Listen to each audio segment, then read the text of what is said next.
Cube Radio. Salut, c'est Charles Dran avec l'équipe dans 5 minutes. On s'intéresse aux sciences, à l'histoire et à l'actualité.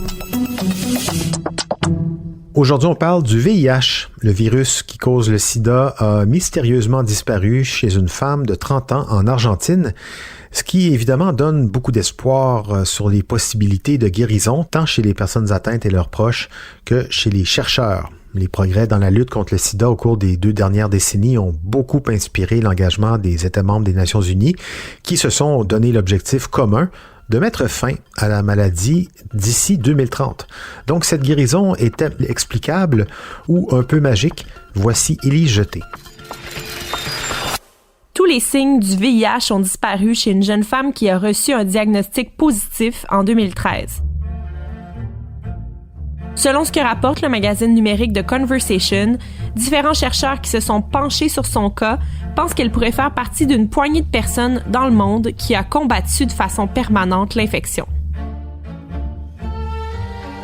La mère de 30 ans, originaire de la ville d'Esperanza en Argentine, présente les caractéristiques cliniques d'un contrôleur du VIH. Ce qu'on appelle en anglais un elite controller, c'est un patient qui n'a pas reçu de traitement rétroviral pendant au moins 1 an et dont la quantité d'ARN viraux circulant est inférieure à 50 copies par ml, c'est-à-dire une charge virale indétectable avec les tests ultrasensibles actuels. Selon les chercheurs qui ont dirigé l'étude, Xu Yu du Ragon Institute de Boston et Natalia Laufer de l'Institut de recherche biomédicale sur les rétrovirus et le sida à Buenos Aires, le virus n'a jamais été détecté malgré l'analyse d'un nombre massif de cellules du sang et des tissus de la femme. Ça signifie en gros que son infection est indétectable depuis des années. Elle n'est pas réapparue même après qu'elle ait cessé de prendre des médicaments puissants pour la traiter. Et normalement, l'infection aurait dû réapparaître selon les chercheurs. Le virus ne semble pas non plus être devenu un provirus. Ça, c'est quand le virus infecte un patient, puis ensuite il s'intègre dans son ADN. Il fait partie de la personne sans nécessairement la rendre malade. En fait, des tests approfondis n'ont réussi à le trouver nulle part, le VIH. Il est possible que la femme ait expérimenté ce que l'on appelle un remède stérilisant, ce qui signifie qu'elle ne porte plus en elle la forme du virus qui est capable de se répliquer. Cette guérison est un mystère. Au moins 2 autres patients atteints du VIH ont également été jugés guéris, mais tous les 2 ont subi un traitement intensif pour un cancer du sang impliquant des greffes de cellules souches. Les médecins ont tenté en vain pendant des décennies d'éradiquer le virus, et bien que les thérapies médicamenteuses combinées puissent le supprimer de sorte qu'il ne soit plus détectable, la grande majorité des patients a toujours un réservoir qui est réactivé après l'arrêt du traitement. En trouvant d'autres personnes exemptes de virus, ça laisse espérer qu'il y a des moyens que le corps par lui-même stérilise le réservoir. Selon la co-auteure Sharon Lewin, directrice du Peter Doherty Institute for Infection and Immunity à l'Université de Melbourne, il est possible que le système immunitaire de la patiente ait carrément combattu le virus en devenant meilleur pour le reconnaître et à le détruire au fil du temps, ne laissant que des restes de VIH derrière lui. Sharon Lewin se questionne sur les détails génétiques de ce qui constitue un remède. Environ 1% des personnes de race blanche vivant avec le VIH maîtrisent l'infection.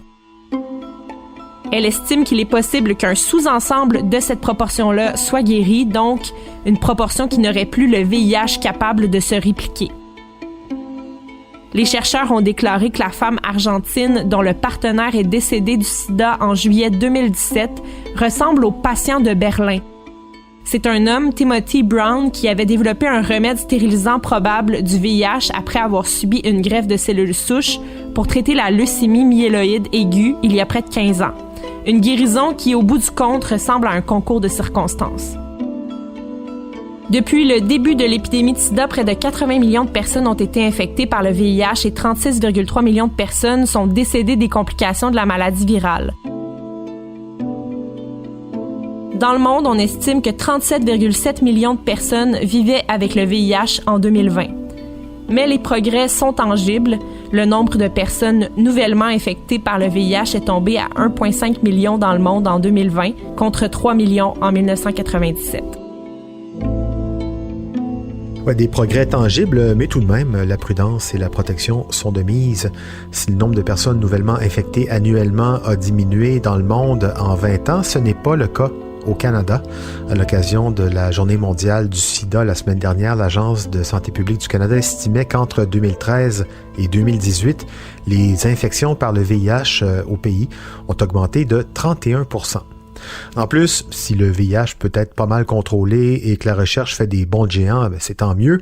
Reste que la séropositivité, c'est loin d'être une condition agréable. Les traitements et mesures d'hygiène de vie sont encore assez lourds, au moins autant que la stigmatisation des porteurs du virus sur qui le regard des autres n'est pas toujours très tendre. Merci, Élie Jeté, c'était en 5 minutes.